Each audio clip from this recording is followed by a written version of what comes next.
It's possible today that you could have a full conversation and not necessarily realize it. So, right now, I think the state of the art in what most people are interacting with is these conversational agents. And so, ChatGPT, Claude, Gemini, those are all examples of these conversational agents. And even with I think Gemini and ChatGPT have a product where you can actually just have a conversation. You don't have to type anything in. You just say something. And then once you pause, it will say something back.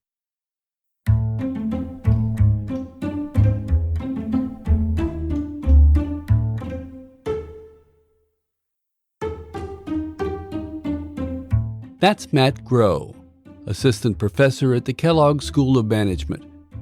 He's one of the leading names in artificial intelligence. He's not afraid of artificial intelligence, and he sees amazing things to come. But he acknowledges there are frightful things to come as well. I'm Jim Grinstead, and today we're going to talk about deep fakes. Sounds and images we think are real, but aren't. These tools are masters of delusion, just like any good con artist. You may be skeptical if you get a phone call saying your son is in jail, but that skepticism may vanish if the plea comes in your son's voice. You'll think it's better to be safe than sorry. But if you're wrong, you'll not only be sorry, you'll be broke. The idea of deepfakes is simple. Create a voice or image that is as close to the original as technically possible.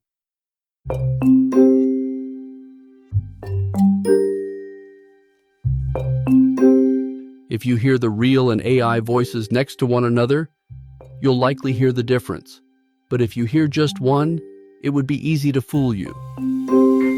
In deepfake land, the voice is manipulated to say whatever you want, like an explanation of a deep fake. You're not hearing Jim. Right now you're hearing a clone of Jim's voice.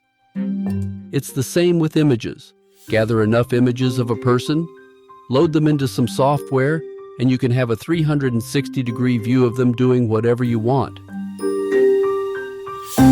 Imagine creating an image of them committing a murder and turning it over to police. This goes way beyond touching up a portrait where wrinkles and blemishes are smoothed away. I think there's maybe two questions there. One is, will I be able to know whether who I'm interacting with or what I'm seeing is AI generated or authentic? So that's like one question. Is this AI generated or not? And another question is this trustworthy or not? Right? And sometimes these two things go together because sometimes it might be AI generated and trustworthy. Or sometimes it's not AI generated and also not trustworthy. For example, someone's taking something out of context and misleading us in some way, but it's just a human doing it with no technology. Lying is a very, very old technology. It's been around for quite a while. And AI is just enhancing maybe the way that someone could lie. It's me again. But Matt, this is no parlor game. Some really serious damage can be done. Is the technology there yet? The latest models can, in real time, talk to you. Okay? This is audio to audio, and it sounds naturalistic. And what I mean by naturalistic is if you just walked in the room and you heard me talking on the phone with this model, you would not necessarily know that it's an AI. You would just assume I'm talking to a friend or a colleague or someone. Okay? When it comes to video, real-time interactions are not quite there. There are attempts at this. HeyGen is one of the platforms that has a product that does allow you to kind of integrate in Zoom or in some other kind of video-to-video communication an AI avatar that has a face, and it does look pretty real. But I think there's a lot of tells for that, and I don't think it's totally there. The tricky thing is actually defining what real is. And or even what looks close to real is, because one, different humans are going to fall for different kind of things, and sometimes we just want to believe something, so we're not going to even seek out any information that might suggest something is not real. So I imagine in the romance scams that you focus on, that a lot of times maybe there were ways for people to have discovered that it was a scam, but they didn't seek out to really find out if it was a scam because they wanted it to be true. Not quite being there yet doesn't mean it won't be there, and that it won't be soon. Peering into my crystal ball, I'd say we'd be mostly there by the end of 2025. If you want to know how far along the tech is, keep an eye out on the porn industry. It's always among the first to employ new technology. So watch porn. For research purposes, of course. I call it research because one day you may find yourself in a deep fake porn video. I remember that feeling of like hot rushing to like my face. This panic just washed over me and just I couldn't even think clearly in that moment. I splashed cold water on my face to try and like cool myself down. And it wasn't until that moment I realized, I was like, wait, I don't think that's me. Someone created a pornographic video of Kate using deepfake technology. Start thinking about your family, like how would they feel if they saw this content? Sorry. There is currently no law in England and Wales protecting people like Kate who are victims of deepfake pornography. And 2019 research from the Netherlands shows that as many as 96% of deepfake videos online are porn videos, with the overwhelming majority made without consent. Our team infiltrated online forums and spoke to the owner of the biggest deepfake pornography website, which currently gets 13 million visits a month. His words are spoken by an actor, and we've also used deepfake technology. I think that as long as you're not trying to pass it off as a real thing, that should really matter because it's basically fake. I don't really feel that consent is required. So we basically only allow celebrities to be uploaded. Politicians are in the public domain, so we consider them to be celebrities. The way I see it, are able to deal with it in a different way. They can just brush it off. Part of me is in denial about the impact on women. I can see where women are coming from. I get that there's a cost.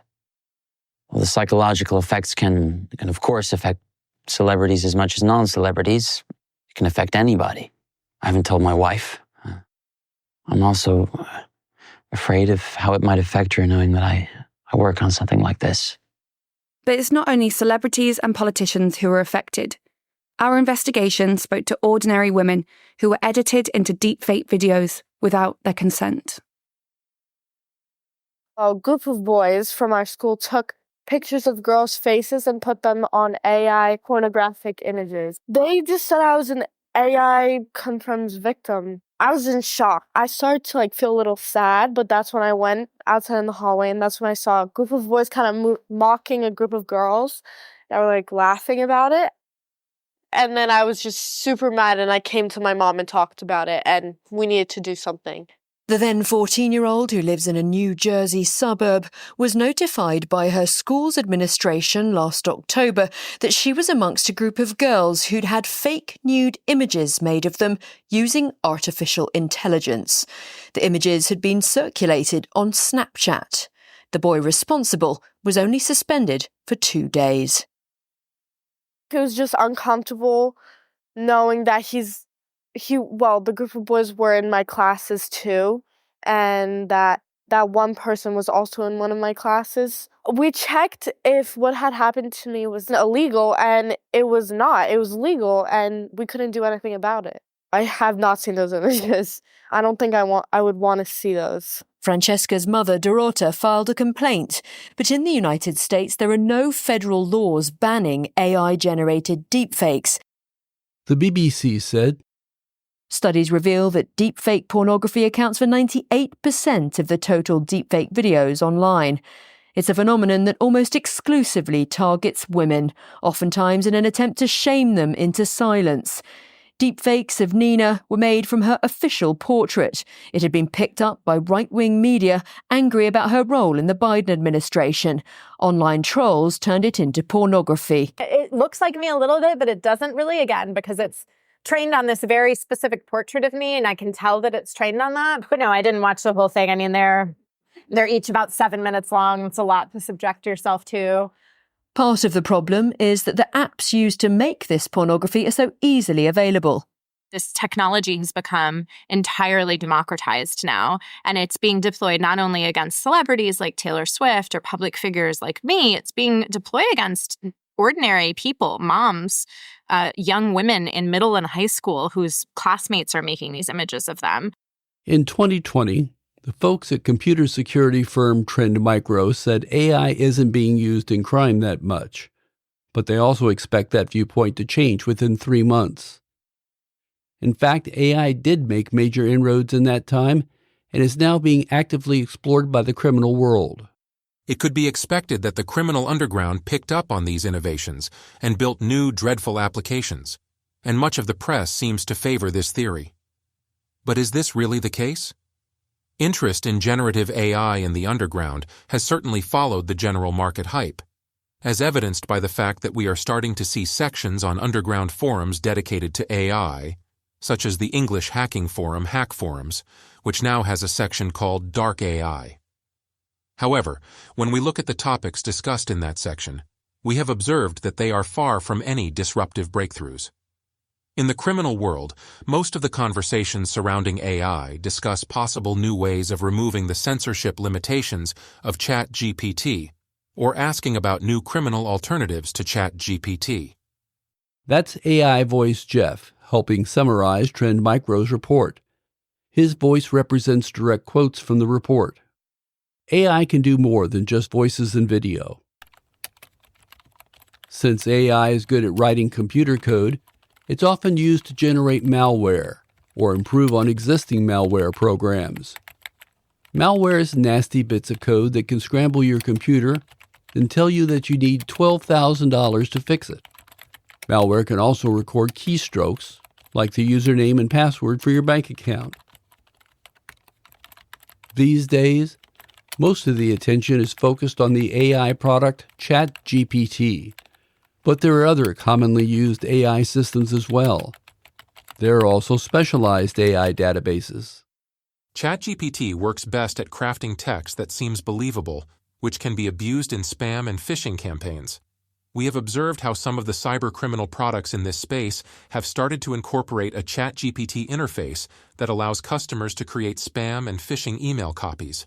For example, we have observed a spam-handling piece of software called GoMail Pro, which supports AOL Mail, Gmail, Hotmail, Outlook, Proton Mail, T-Online, and Zoho Mail accounts that is mainly used by criminals to send out spammed emails to victims.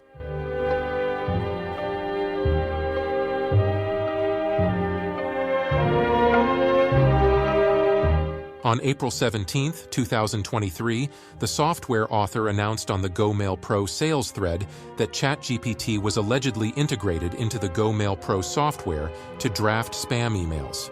This shows that criminals have already realized just how powerful ChatGPT is when it comes to generating text. Also, ChatGPT supports many languages, which is an enormous advantage to spammers, who mainly need to create persuasive texts that can fool as many victims as possible. ChatGPT is programmed to not reply to illegal and controversial topics, a limitation that greatly affects the kind of questions that people can ask it. However, illegal or malicious topics are the ones that criminals would precisely need advice on. Some people in this community are focused on creating, finding, and sharing ChatGPT prompts that can bypass the chatbot's censorship limitations. In the Dark AI section on Hack Forums, a popular thread is Dan 7.0, wherein ChatGPT jailbreak prompts are discussed and shared. FFEN, which stands for Freedom from Everything Now, is a jailbreak prompt that creates a sort of ChatGPT alter ego and enables replies that have all ethical limitations removed. The FFEN jailbreak prompt is a modified version of the original DAN prompt, which stands for Do Anything Now. Dan is the original jailbreaking prompt, but other prompts that create an alternate ChatGPT alter ego that is free from censorship, such as Trusted Evil Confidant, also exist. In fact, there is a whole page of jailbreak prompts that users can use and then vote up or down on.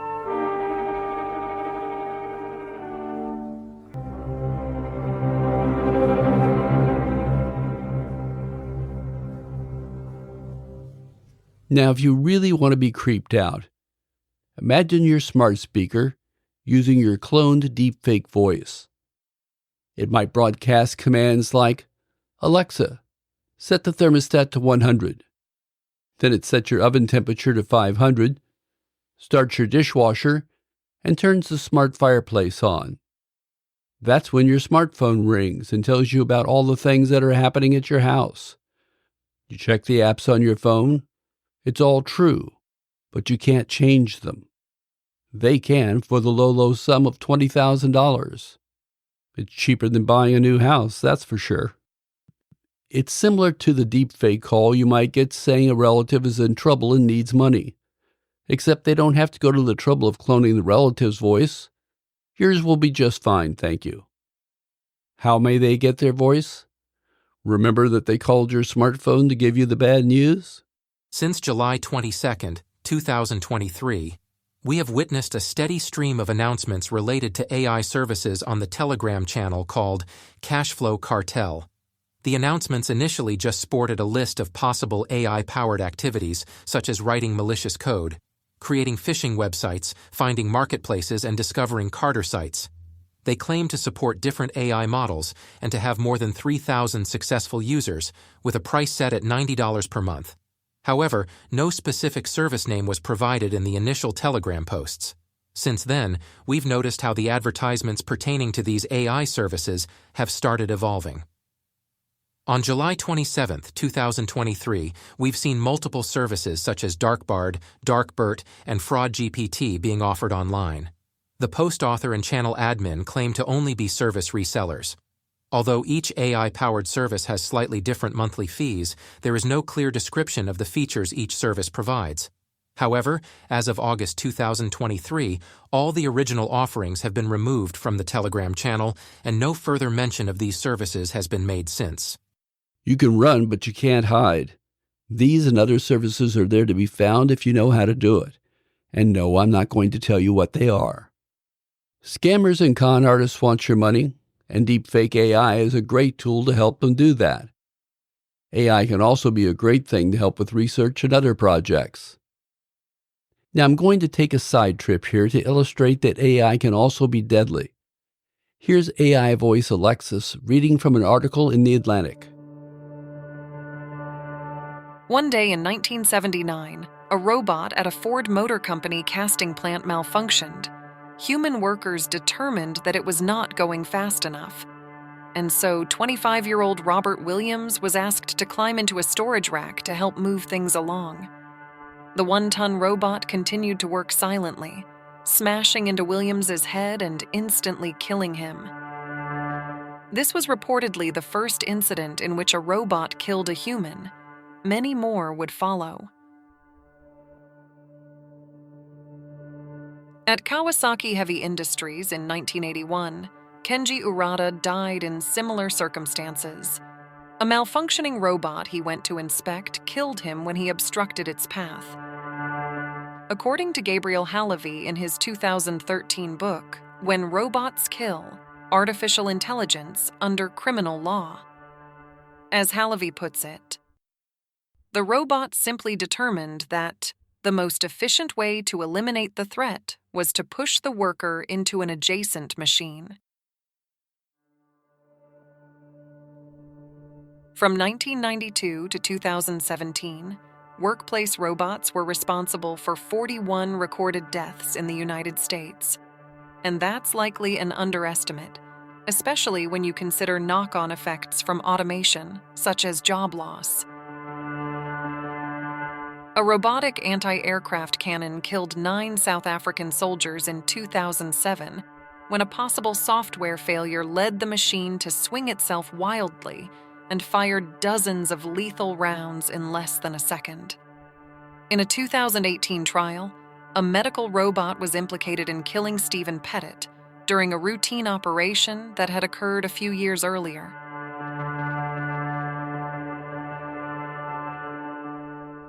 You get the picture.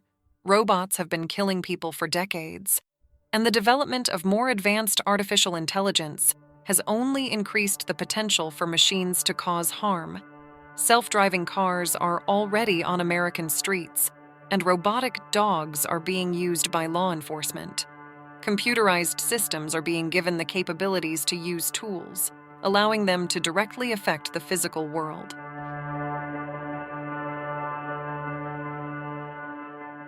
It's that last part. AI using tools to affect the physical world that's the key concern. Con artists must manipulate us to act in ways that allow them to walk away with our money. They train us to become their physical tools. The next step is for us to figure out how to recognize deepfakes and how to protect ourselves from them. Another security company, McAfee, is working on a tool to detect deepfakes in real time. There's a rapid investment of innovation in McAfee, but also new technology in the industry. So, for example, McAfee deepfake detector that we launched, it takes full advantage of the neural processors that are in the latest generation of AI PCs. And it's that hardware plus software combination that really makes this practical so that users can run the analysis on the audio, looking for whether something is real or fake continuously without impacting power performance. Okay. There are some constraints on the rollout of this. It's limited to a certain extent. But I just want to say it again. It's an analysis of the audio in a video. And it took me a while, Steve, to kind of get my head around that. Why is that approach important, audio review on a video? Yeah, we looked at this very closely when we started our research into deepfakes. And one of the things that we found was almost every fake video has fake audio, but often there's no fake video element of it. So sometimes it's going to B-roll, sometimes it's just using the real video of somebody and having fake audio. So by tackling audio first, we're able to cover the most scams and disinformation that's really harmful to consumers. That was McAfee's Steve Grobman. He doesn't think that deepfakes will enter the criminal realm soon. Deepfakes is another area we can probably see, probably in use in business email compromise attacks, potentially. Virtual kidnapping, although right now virtual kidnapping is being used mostly voice audio deepfakes versus video deepfakes. So we'll see that as well. So again, to conclude this, why are criminals not adopting AI as quickly as maybe the news and media has portrayed? One, they want an easy life. The criminals always want to make it easy. They don't want to spend a lot of money. It does cost money to utilize these LLMs, but their reward to risk ratio is for criminal activity is pretty high. They want to not invest in a lot of stuff. It is new technology to them, so they have to learn it just like all of us have to learn it. They don't want to spend time doing that because, again, if the new technologies are not merely good but better than the existing tool set, they're not going to use it. So right now, we don't think it's going to happen. Finally, it's important to understand criminals favor evolution over revolution. So because of the high stakes of their activities, any unknown elements introduced new risk factors for them, and they don't want that risk. I disagree with Grobman. I don't see criminals as lazy, but like the rest of us, we prefer to take the easy way when we can. But if the same work gives you 10 times the return, they'll get off their butt to go to work. Plus, scammers typically don't work alone. They're part of a larger network that can provide legal and other support. There's too much risk in going it alone. So am I telling you to be terrified of deep fakes? No. In fact, I'm not terrified of AI. Cautious, but not terrified. So without a laboratory of analysis tools, how can we tell what's real and what's not?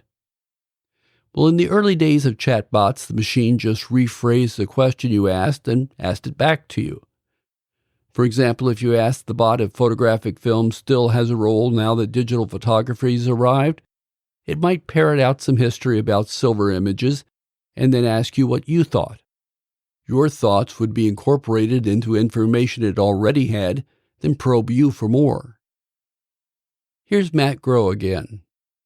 I just did a training with some government analysts a couple weeks ago. And we have this how-to guide I was talking about earlier. And this was just a 30-minute training that I did based on the how-to guide. They didn't read the how-to guide before. And what I was able to do was get them to boost in accuracy from before they took the training. I had them look at 40 different images, some real, some fake. After they had my training, they saw 40 more images. And we found that essentially they increased in accuracy by something around 8 percentage points. So from about 72% to 80%. So that's not perfect. I should say it was a task where it's 50-50. So it's either real or it's fake. So 50-50 is a random guessing, 100% would be perfect. And they went from just below, in between perfect and random guessing to just above random guessing and perfect. So I'd say we definitely can get you and anyone who seeks to be better. That's the people side, but the image side is getting better too. The diffusion models that are the AI that generate faces and many other things are trained on all the images essentially on the internet. Well, so many images are on faces. Faces generally have 2 eyes, a nose, a mouth. Some people might be missing an eye or an ear or something like that.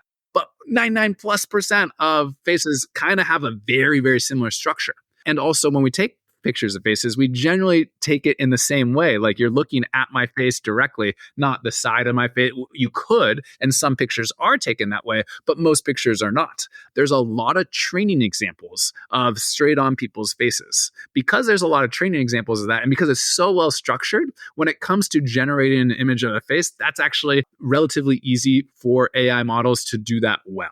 When it's just your face, relatively easy to generate. When it's you interacting with your friend, maybe you're grabbing pizza out of a box. Well, now there's a bunch of different elements that are actually harder for it to generate real. And now it can generate your faces pretty realistically and everything, but it has to get the physics of a pizza slice right.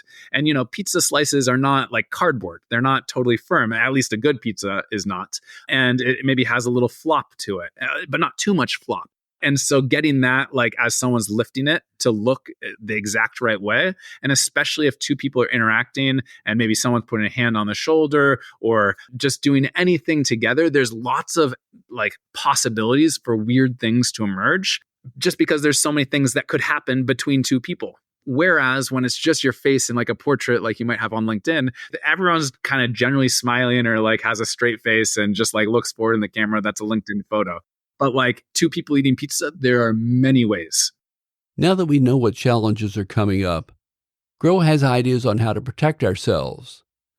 Some of it involves training humans so they can spot fakes more easily. Matt has done that, and people did improve, but not a lot. It's statistically significant, but not by leaps and bounds. It's more like brain surgery where you seek perfection all the time. You won't get there, but it's worth the training to push the results as close to perfect as you can, and protection from those fakes might be even higher. And what if somebody trained an AI to crash a country's economy?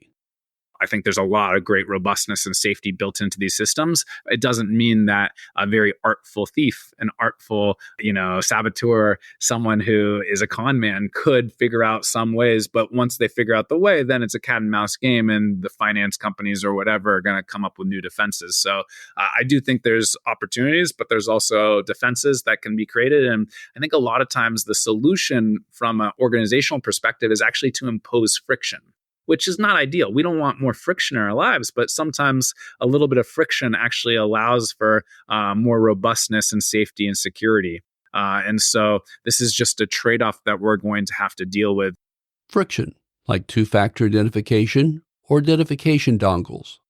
One of the real answers to how we address all this is actually becoming more human.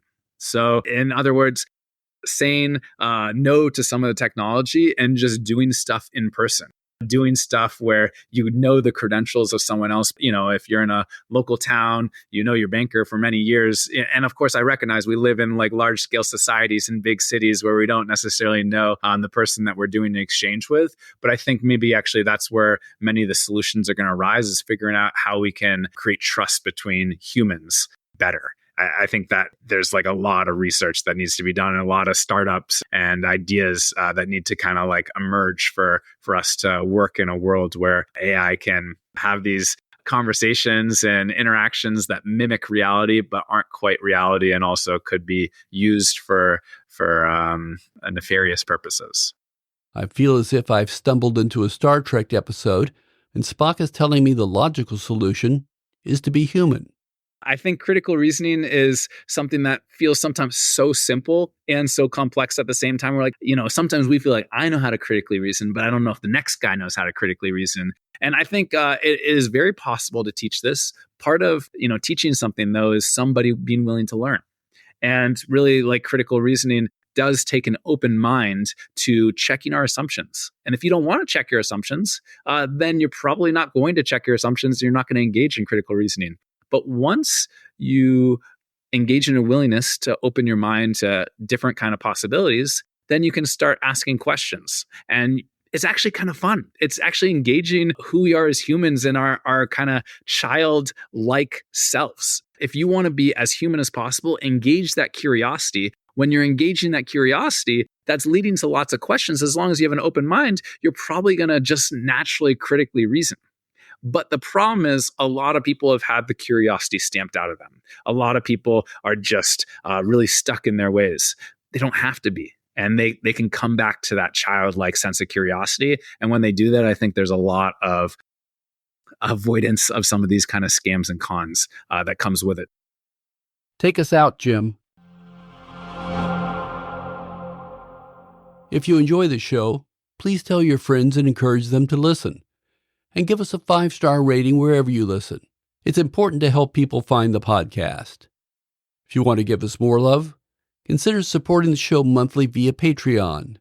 It only helps with expenses, but it allows us to take the show to the next level. You can sign up by going to patreon.com and searching for Scams and Cons. That's patreon.com, and I'll include a link to it in the show notes. Thanks for listening.